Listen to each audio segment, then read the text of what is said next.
Hello and welcome to my Confident Women Leaders Show. I have a very fun guest that you're going to hear about today. My name is Dina Redinger, and I am CEO of Diagnostic Thinking and ACE Coaching Company.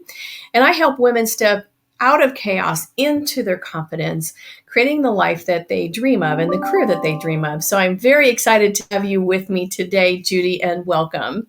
Thank you so much, Dina. I don't know about being fun, but we'll see. You and I seem to have a lot of fun, but We I are. consider myself fun, but We've coined ourselves the Twisted Sisters, which is that's really kind of true. funny. So we have a lot of fun with that. But, you know, Judy has an amazing system. And the reason why I want people to hear about the system, and I'm also a certified coach for Lifework System, is that it's powerful. Judy's done transformational work, culture transformation work for over 20 years, and she's very esteemed. I have a tremendous amount of respect for her, and I believe in her systems. I can see these transformations as I coach the system myself. So, Judy, welcome again. Glad to Thank you have so you. much, Dina. I'm really honored to be on your show. Thank you. Yes, so glad. What would you like the audience to know about you, Judy? Well, we were just talking a little bit before the show about how, on a personal level, I feel a little bit like a shy, not all that confident person. But when it comes to the things that I'm passionate about, like this work, I feel like I switch over to a different type of person that is kind of fearless and, unflinching in a lot of ways. So I think that women, men and women, we have areas in our lives where we feel really confident because we're passionate about something. And then we have other areas where we're like, oh my gosh, what am I supposed to say? So I just want to put that out there because I think that might help other people that tend to see a confident woman in one area of life and think that, oh man, she's got it made, where they have just maybe not unearthed that in their own life. And I know with 4 daughters and a son that I've had to help each one of them see that when you discover your passion, your life is fun, you feel strong, and you'll show up confident.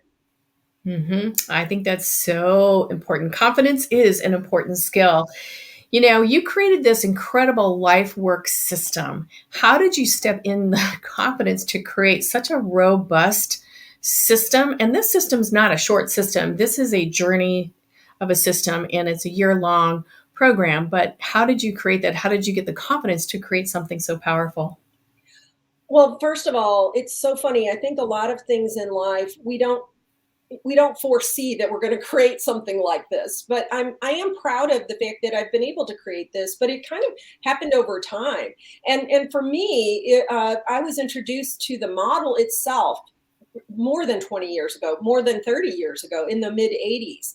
And it was a beginning of a personal healing for me. It was a way of understanding the human being, that frees barriers that have been brought in from the time we're really little. It's a very much a social psychology kind of model that we have. But I started to see ways to overcome beliefs and behaviors and barriers.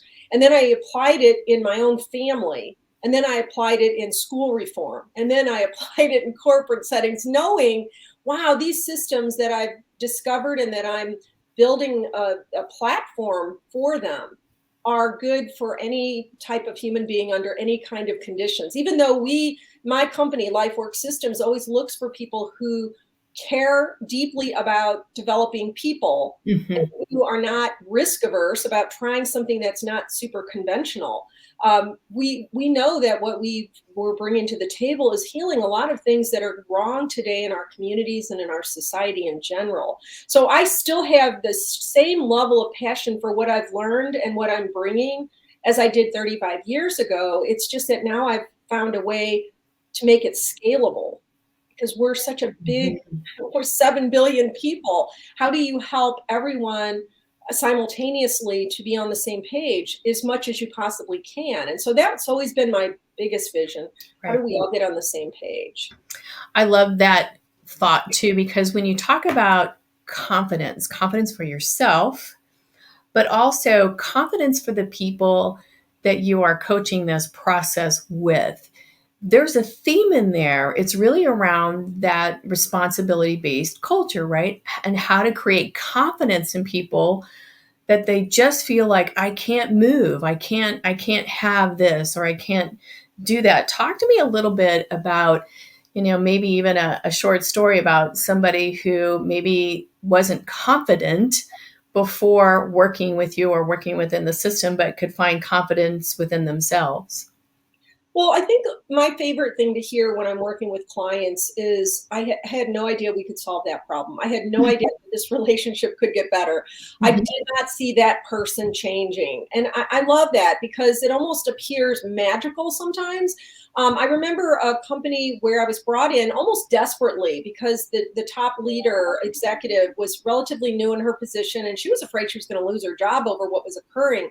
There were two mid-level managers that were kind of at war, and what happened was their teams started lining up against each other. So Mhm. it was a really big deal. And I went in and I applied a couple of the tools immediately, and they left the first meeting kind of dazed. I remember the woman telling me, I'm not a crying kind of person, but I felt like crying. Like I had no idea that what you uncovered was what was going on. And then about a year later, so then after that, they were like, well, what else have you guys got? They started through the program. But about a year after that first incident, she told me I would take a bullet for him now. And I love that because I feel like what brings me confidence is knowing that I am helping people that are ready to overcome suffering that is unnecessary. I think there's so much suffering in the world today that's unnecessary. It's kind of funny. I know you asked me for one story, but can I tell you another little story that's just top of mind? So I'm in Indianapolis visiting with my family, some of my family. And my grandson, he's 12 years old, and he's just getting at the age now where he needs to know how to manage his emotional intelligence and his social intelligence. And he actually has a pretty high level of it. But a couple of years ago, he was having a problem with another child. And I was teaching him how to redirect negative behavior, which I know you, Dina, know what that's about. Mhm. And the Yep. first step in this particular misbehavior was that he had to think a new thought about this little boy who was taunting him. And the new thought was, I know you're there and I like you. I'm glad you're there. And my grandson said, I don't like this tool, Grandma. So I was recalling that to him the other day, and I told him, I said, I'm just one person in your life, but I have the skill to teach you strategy for how to get along with people. And I know at that time you weren't ready and I didn't push it, but it was important for you to know that there are strategies, there are ways to manage things. He was really into chess at that time, and he had a chess coach and he had a chess strategy and he had a chess books that he would read. And I said, emotional intelligence is like that. You have to put a little energy, a little effort into it. And then you become confident in how you manage your relationships and how you manage your own energy and your own motivation and your own plan. And so it feels good to me to be a grandmother that can tell my grandchildren and my children, I'm a resource in that area if you need it. And there are others that are too, because it's just something we don't think of offering or talking about, and Mhm. yet it's Yeah. crucial to confidence that you know how to manage yourself and you know how to manage your relationships. You said some really important things, and those are having strategies, right? That's a really important thing. But you also, before that, talked about having a new thought about a situation, a person, or about yourself. Tell me a little bit about, if you were going to give some advice to a woman who wants to move up in her career, what would you share with her about how to do that? So new thought is, to me, is supreme. When we work with clients, we try not to introduce tools too quickly because if you don't have the right mindset, the right Mhm. thinking, you're going to apply a new way of doing something on top of an old mindset. And so for people in general, I would say your mindset first needs to change about people, including yourself. So that mindset is, I want to be a great person. I'm already seeing where I'm great, or I'm seeing that I want to be great, even if I don't know how to get there. And in our work, when you're not believing in people's greatness, that it's there, even if it's untapped, you're usually believing something very negative about them. So that's why with my grandson, this little boy who was teasing him was coming from some sort of misbehavior that always comes from a negative mindset, always comes from a state of discouragement. So if all of us were just to take it seriously that I'm responsible for what I'm thinking about myself. Am I looking in the mirror and saying, you rock? Or am I looking in the mirror and saying, oh my God, I see another wrinkle and you've gained 5 pounds and you're not good enough and all these things we do. And I don't care who you talk to. I've talked to some of the most powerful leaders of both genders. And I always start to see the places where there's self-doubt and even self-loathing and self-criticism. Yep. So that's probably where the mindset shift is the biggest. I would have to agree with that 100%. Especially with even the diagnostic thinking groups that I have and the people I'm coaching Lifework Systems with. It really is a mindset, and you have to be able to kind of get to that place where you're even worthy enough to go through this process, right? And putting Yes. that work in. Sometimes there's an aha moment in that. What are some of the tools you use to support leaders? And I know you've got your system, but is there specific tools you'd like to, speak about? Oh gosh, I would say again, it's kind of mindset, but really understanding what causes a person to go downhill, and what causes a person to go uphill. Hmm. And Hmm. I've talked about this before, and it's Hmm. the sense that we can easily drift into what's called inferiority complex. So Yes. just recognizing that any behavior that is unpleasant to us or difficult for us is coming from that place, and that it's not helpful to add more discouragement. That Hmm. is a very basic tool because then I'm not in reaction. I'm a little bit more on the proactive side. And when you say tools that help people, I mean, I can't stop thinking about you personally, Dina. Like, I think when you do your diagnostic groups, like I was in that one recently, and what I see is that you created psychological safety with the group. You asked questions and you made comments that allowed people to know that they were with a friend, that they had a friend in you. And Hmm. I've experienced that with you. And I don't think we can, any of us, be that for each other without having done some inner work Hmm. on knowing that I'm not going to be a contributor to the problem. So one of the tools that I would say helps me stay out of inferiority complex is to focus on my purpose. And my purpose is to create a world where all people love their lives. And Yes. I'm that I apply that to me too. Am I loving my life? Am I Hmm. doing the things that I need to do in my life to be the best part of, the best me I can be? And I see how valuable it is to have you as a strategic partner because I know you do the inner work and you feel safe. And I think that women need other women who are safe and encouraging. And that's a tool. I would say encouragement is also a basic foundational element for Yeah. any of us to be successful. Yeah. And I think you brought something that's super important is that whether you're in an organization or a group or a relationship, friendship, psychological safety is paramount. And if you don't have Yeah. that, you cannot step into the places that, cause us the greatest fear or greatest doubt. So, Right. and you said something too that around purpose.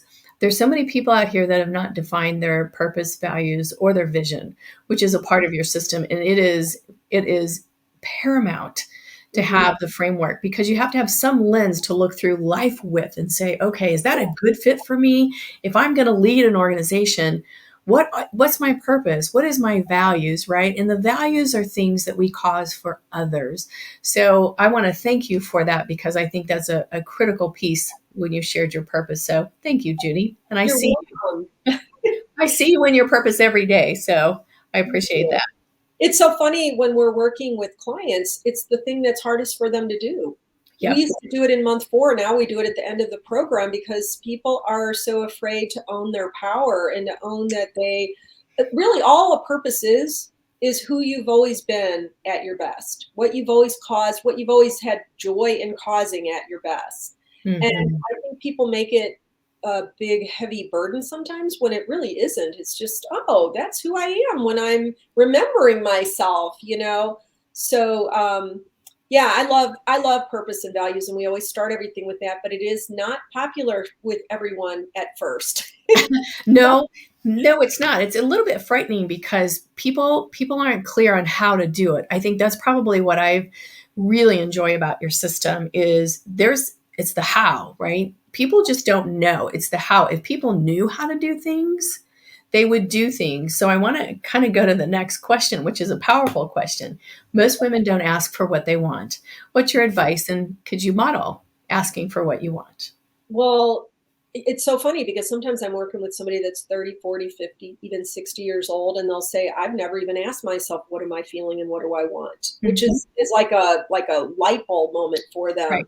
And so part of it is knowing what you want and not feeling guilty for what you want and not being overly concerned about rules for what you want. Because I do think that, that's why I look up to people like Ruth Bader Ginsburg, because she didn't live in a box that said you couldn't be a lawyer and you couldn't be a Supreme Court judge and you couldn't be a woman that lets her husband do the cooking, and so she didn't box herself in. But I think part of it is that women haven't really often, and maybe some men too, don't really always ask themselves, what do I even want? But then it becomes more complicated when we teach them to ask for it in an accountable way. So it might be that I might say, when my kids were at home, I might say, I want you to do the dishes by 7 o'clock. Are you willing? And so the formula for just making an accountable request is, what I want is, and are you willing? And people don't even like saying what I want. Or I didn't either. I remember being on a retreat where we all had to say what we wanted in terms of, like, where do we want to go eat? What time do we want to get up in the morning? And I felt like a deer in the headlights. And I remember going to my own coach at that time and saying, what are you having to drink today? And she says, why do you want to know? And I said, well, I wanted to split a milkshake. She goes, why didn't you just say I want to split a milkshake? And I said, I don't know. It was like I had to feel out whether you'd even be receptive to that question. And then she taught me something that I now teach people. She said, when you ask somebody a question like, what are you going to have to drink? Like, it is actually invasive. It'd be like if I called you, Dina, and said, what are you doing tonight?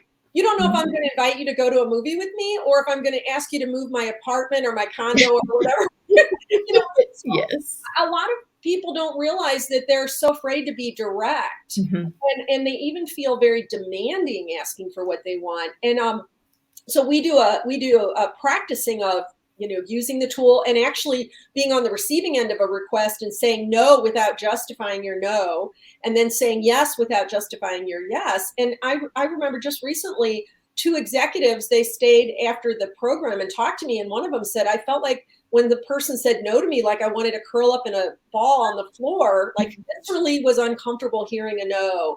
And I Mhm. said, that just tells me you just need to practice it until you Yeah. become physically comfortable. But there was some sort of trauma that had occurred around her asking for something and being told no, or maybe being the one saying the no. And I don't think people realize that that's harder than we've known. That's so important. It was kind of the basis of why I created diagnostic thinking, because it's what we don't know, we don't know we know. I think you Hmm. coined that first a while back. But it's true, right?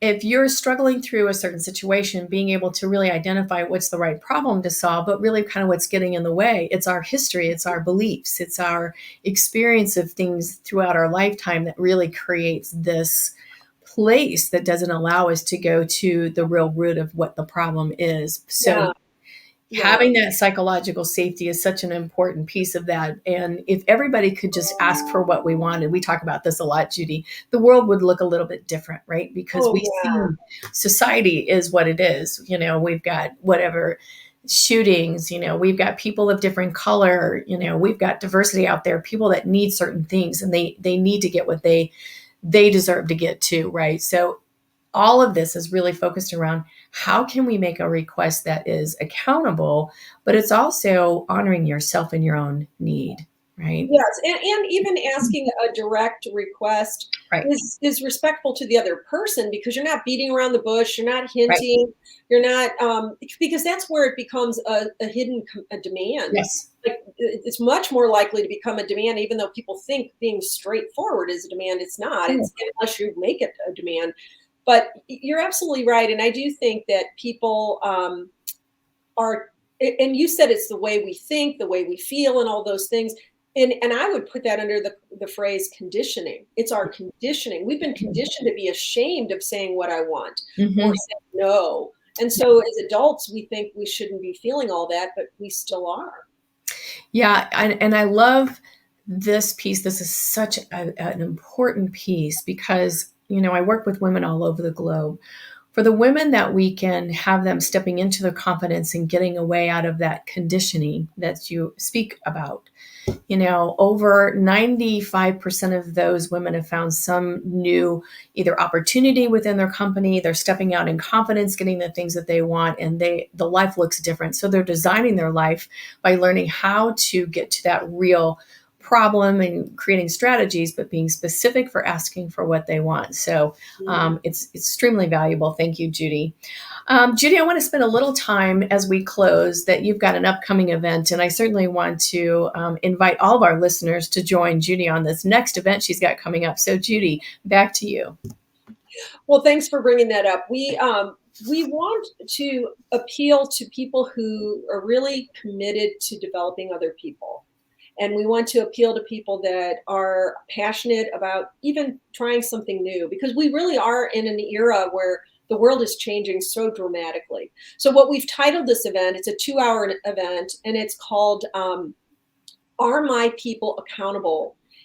Even when no one's watching? Are they accountable and are they productive? Because that's really what a lot of people are dealing with, especially now that so many people are working remote. And even more importantly, there's a process called the resignation process. I think that's what it's called, where people are just resigning from the work they've always done. And they're really questioning, why would I stay in a job where I'm not treated well? It might be they're not paid well, but a lot of times that's not the reason a person would leave.